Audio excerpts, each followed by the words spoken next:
Are you looking to get ready, be prepared, and transform your financial future? Then you've come to the right place. This is the Get Ready Money Podcast with Tony Stewart, where Tony has insightful conversations with financial experts who are changing the way we think about money. Catch up on the latest financial trends and hear practical advice from Tony and his expert guests so you can build healthy habits that work. Be empowered with tips for implementing small changes that can have a big impact on your financial future. So sit back and get ready to hear from today's guest. Welcome to the Get Ready Money Podcast, changing the way we think about money. I'm pleased to be joined today by Derek Notman. Derek is the founder and CEO of Couplr.ai, as well as the co-host of the Rethink Financial Advice Podcast. In this episode, we'll be discussing Derek's insights on how we change the way we think about money. Derek, welcome to the Get Ready Money Podcast. Thanks for joining us today. Hey, Tony, man. Great to be with you. Thanks for having me. I appreciate it. Yeah. Well, with that kind of intro, right? Yeah, I love it. No, that's good. Got to have a little bit of fun. We're all humans, right? Oh, yeah, definitely. So anyway, let's get started with a little bit of who you are. Tell us about yourself. What is your origin story? So I was going to be Indiana Jones. And it turns out that job was already taken. And so I kind of through like a twisting, weird path, ended up in financial services. I was a counselor at an at-risk treatment center for a couple of years, but I always knew I wanted to help people with their money. So ended up getting recruited by a large insurance broker-dealer. And the rest is history, man. Did that for a number of years. I'm still technically an advisor. I'm a CFP, but I call myself a recovering advisor at this point because I'm really focused more on the technology side now with another company that I'm working on.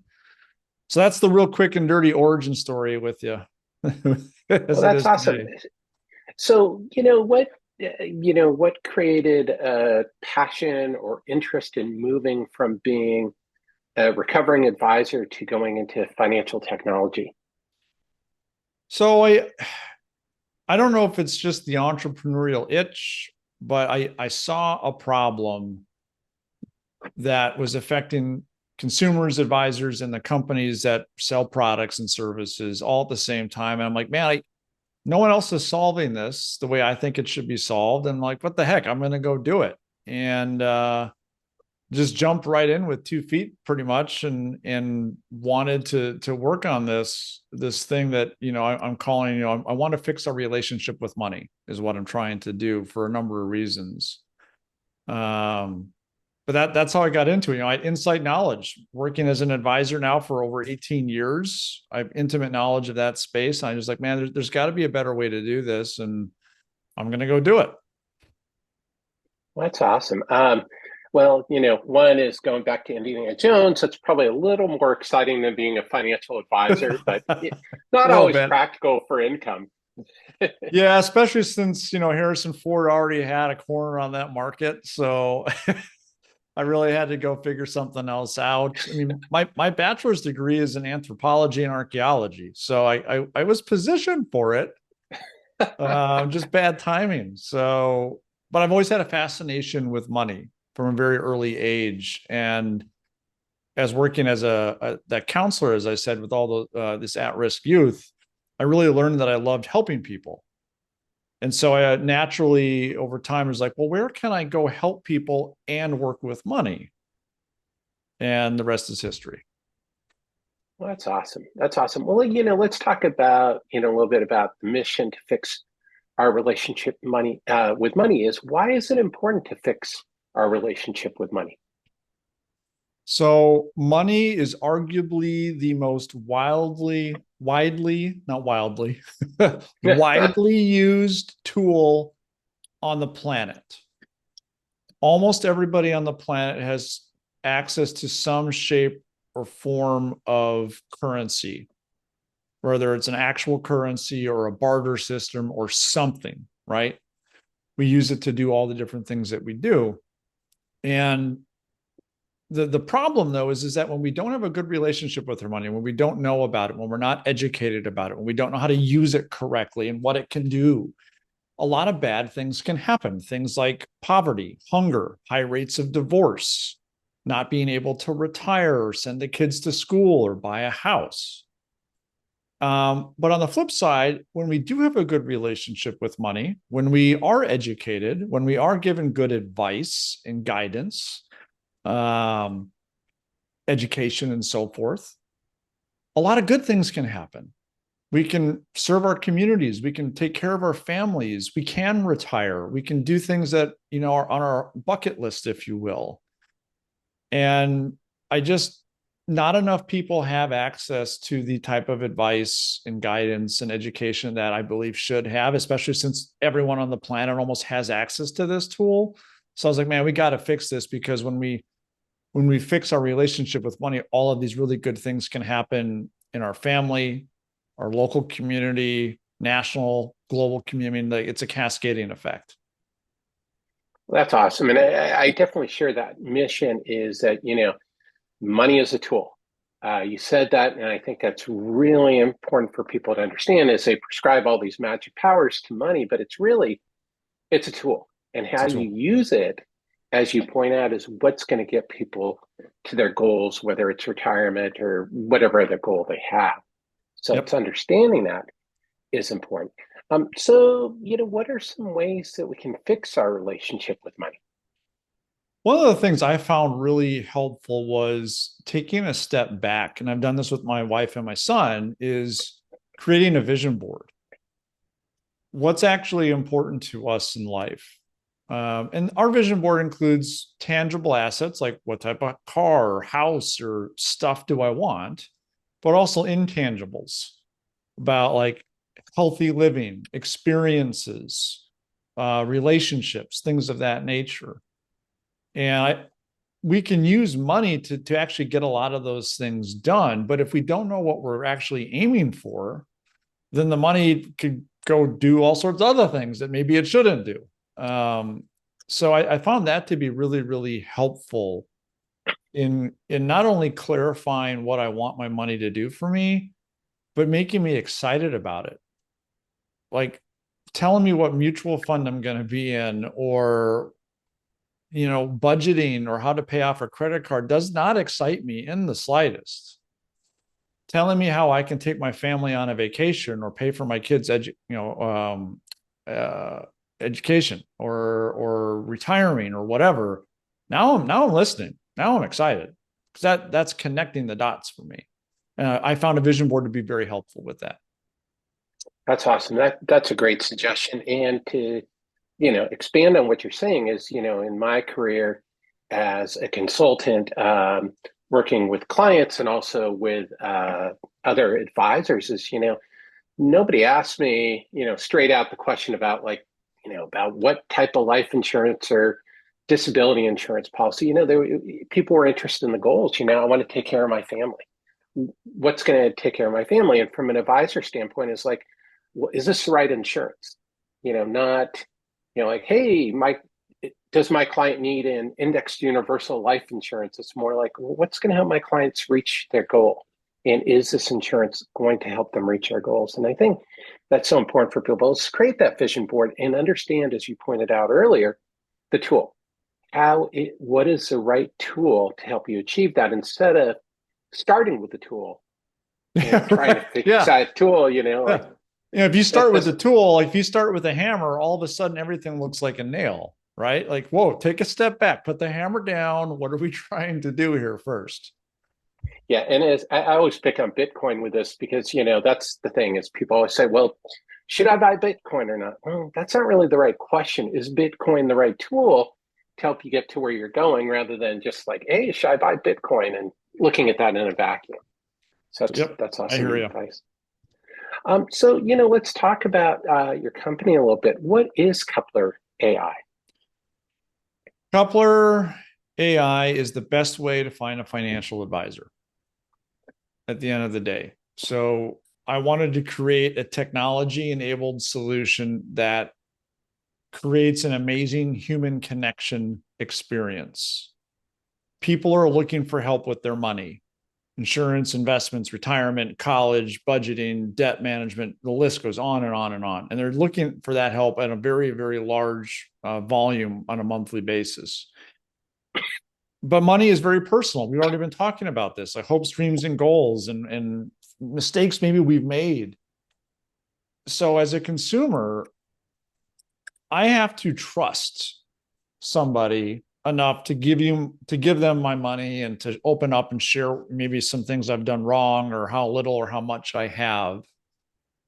And last time I checked, zip code and my email address and net worth do not determine a good human connection. Shared commonalities, shared experiences, philosophies, interests, hobbies, what I call human dimensions, or how we connect with people. When we connect on those levels, we build rapport and ultimately trust much more quickly and deeper. And if we have that, we have set the stage now for a great trusted relationship where a consumer can open up. And so it's a no-brainer when you hear it like that, but none of the solutions out there in the market that I saw were doing that. They were the hammer looking for the nail type of thing. That's what they were focused on.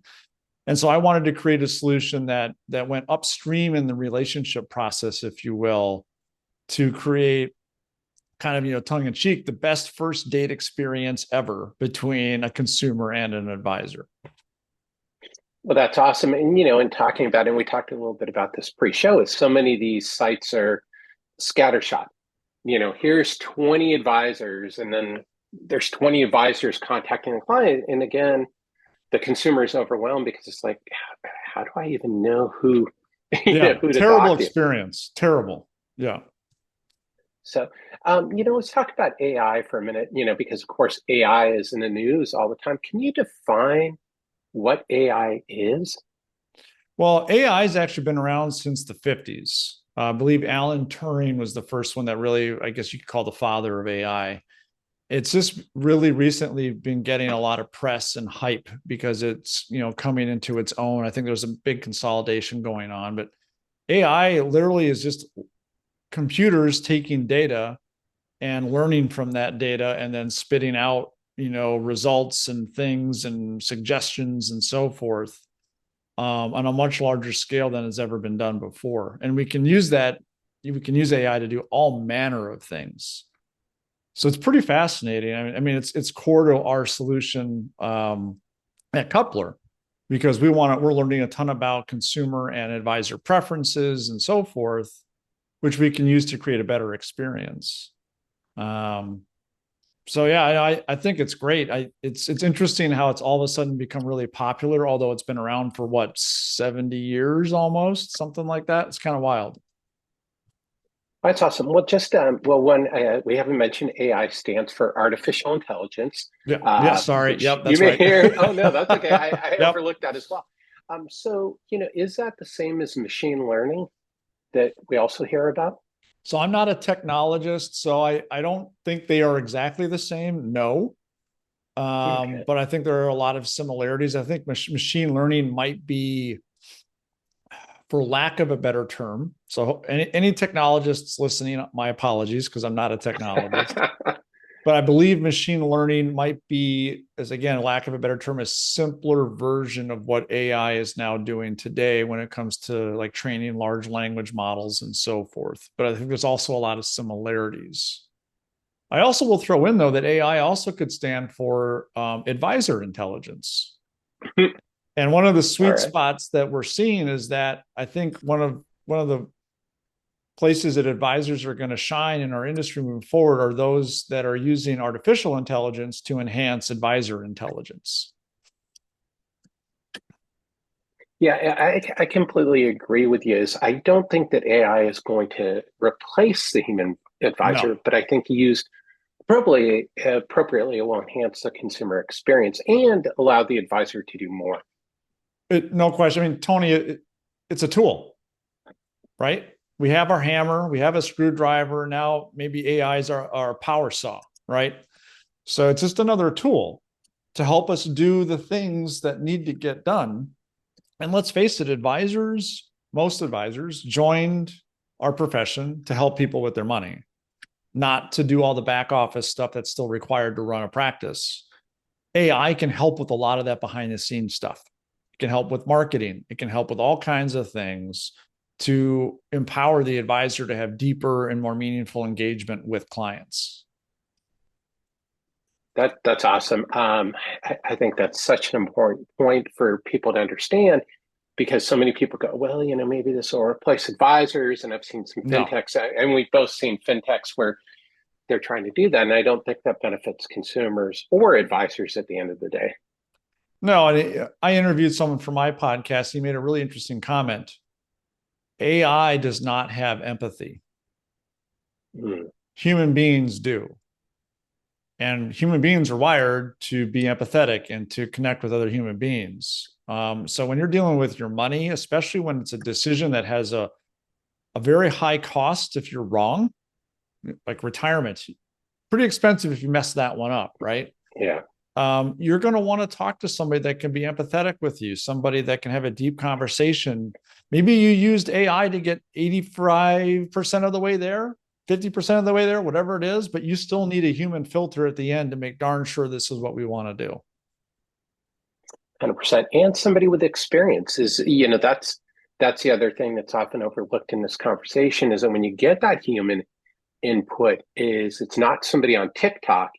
It's somebody who's actually, you don't get medical advice from TikTok. Hopefully you don't get medical advice from TikTok. I hope you don't, right? Like well, I don't use TikTok. We'll leave it at that. I don't use it either, but from what I've heard. So anyway, Derek, let's switch into the get ready questions. The first one is, what basic money concept do you wish people knew? I think we've already talked about it, that money is a tool. It's that simple. Money is a tool. You buy a drill bit because you want to drill a hole, because ultimately you want to maybe hang that family portrait on the wall. You don't buy the drill bit because you want a drill bit. You buy it because it helps you do all the other things I just said. Money is the same way. Think of money as a tool to get you what you ultimately want to get. And I think a challenge a lot of people face, and I've seen, is that, I don't know why. I don't know if it's laziness, if it's just a lack of awareness. Not a lot of people do like the whole vision boarding, identifying the thing. They don't spend the time to get really deep on, well, okay, I want to retire. Great. Well, why do you want to retire? What does that mean to you? Why is that important to you? Like really drilling down. And yes, it takes some work and thought, but you know what? When you get to your retirement years and you haven't planned for it, now you're really going to be stressing out, and you can't buy a drill bit big enough to solve that problem. That's a great quote there. You can't buy a drill bit that's big enough to solve that problem. Maybe on its own, that quote isn't going to live. But I think that's an awesome description for people. Is that sometimes putting off these things makes it harder to find a tool that's going to accomplish a job. Where if you start early, you're going to find that tool. So, what is one simple thing people can do each year to set themselves up for financial success? Well, obviously it's going to be different for everybody, but I think understanding some of the basics we've talked about. Money is the tool. Have your vision board so you know what you're aiming for. And then I also love budgeting. And maybe maybe that's a bad term for it, but cash flow. Where the heck is your money coming from? Where is it going? And are you being intentional about it? If you can't get those basics done, then I would argue that wherever you actually end up possibly investing some of your money, products, investments, whatever, really doesn't matter, because you're kind of throwing spaghetti at the wall at that point. Yeah, I think that's so important for people to take a moment and, think about that, is what are you doing? You can't make a plan if you don't know your resources. That's why on a map, it says, hey, start here. And these are the steps to get to where you're going. But if you don't even know where you are, it's hard to find where you're going. Oh, a throwback to MapQuest. I don't know if you remember MapQuest, where you'd have to print those directions off, and they'd be sitting on the passenger seat while you're driving somewhere. I used to use those all the time for client appointments. But you're right. What's my starting point? Where do I want to go ultimately? And now I have each step on how to do that. And the same is true with our money and our future and everything. And if you don't know where you are and where you're going, then you're not going to get really anywhere probably. Yeah, take a left is not going to help you at that point. Right. Yeah, like, okay, random. So, what is one habit that people can change when it comes to their money? A habit. Boy, it's an interesting question. What is a habit that people can change? I mean, this one's been said before, but I like it. Pay yourself first instead of last. Now, this is a little bit more challenging when you are like an employee, collecting the W-2, but even there, something as simple as a payroll deduction to go into a retirement account. Now you're paying yourself before the money goes to Uncle Sam, right? And ultimately hits your bank account. And entrepreneurs or business owners have a little bit more flexibility there, but just do that first. Because I mean, I go back, I love to travel. And one of the things they say on the airplane right before you take off is they do the whole, like oxygen safety mask thing. And they always say, put your own mask on before assisting others. Well, shouldn't you do that with your money? Like if you can't take care of yourself and your family financially, whether it's retirement, college, life insurance, if something happens, God forbid, if you can't do it for yourself, how the heck are you going to help anybody else? It's just not possible. So it's okay to be a little bit selfish. I mean, it is your money. You're working hard for it. Change the habit, pay yourself first, and then back everything else into it after that. Well, that's awesome. That's a great tip. And I think that does fit into your prior tip is being intentional, knowing where your money is going. Because I think so often, is people, their workflow with their money is to put money into savings last with whatever's left over at the end of the month after they've gone shopping, after they've gone out to eat. And all of a sudden, we don't have any money to put into our emergency fund or savings account this month because we spent it all. But, maybe put that money into your emergency fund first and whatever your goal accounts are. And then, and then take the money and spend it on whatever you want. So that's totally awesome advice. Totally. Yeah. So what money myth are you trying to break? That money is evil. Money is not the root of all evil. People are. Like a screwdriver is not evil. Okay. The screwdriver doesn't make the mistake. It's the person using it. So I think people, and I think if people understand that money is a tool, then they can understand how they can use it for good instead of bad. Because if we don't understand how to use a tool, bad things can happen. You could hit your thumb with the hammer, right? You could cut yourself with a saw. Like bad things can happen if you are not trained on how to use the tool. So I don't believe money is evil or bad. I think that is a myth and it's not a real or not true, but the perception could be as if we don't know how to use the tool, then it could be looked at as an evil thing. So that's what we're trying to break. And we can do that through education, mindset, all that kind of thing. Yeah, and I just want to highlight this because I think that this is so important. You need to be trained on how to use a tool. So, when we talk about things and, investing, some people go, well, I'm going to start day trading. Oh, that's great. Anybody can be a day trader, but to be a successful day trader, whether or not you can even be a successful day trader, which is a whole nother conversation, it takes a lot of education and experience to be able to do that. But people walk into it and they go, well, this is horrible. I lost all my money. Well, that's not really it. You didn't go in prepared. You wouldn't try to cook dinner without even knowing how to turn on the oven. Yeah, there's preparation that has to happen. And I think unfortunately human beings are somewhat, I'm not going to use the word lazy, but we are path of least resistance focused. And because of that, we are always looking for the quicker, easier way to do something. And then we end up usually paying the price later, right? But I think you're exactly right. You have to be trained on how to use the tool.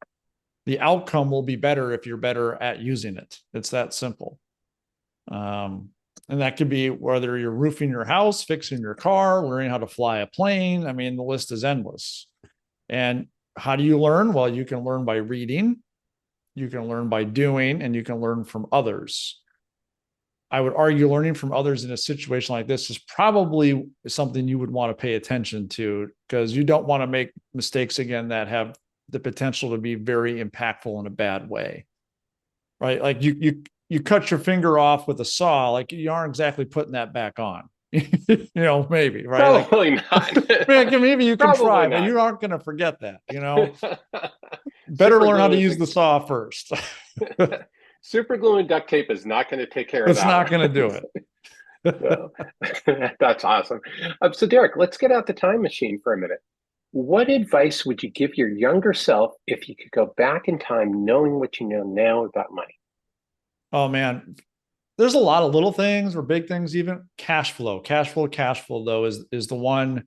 And my wife and I have created a really great, it's just Excel. Don't need to get in all these crazy apps online if that's not your thing.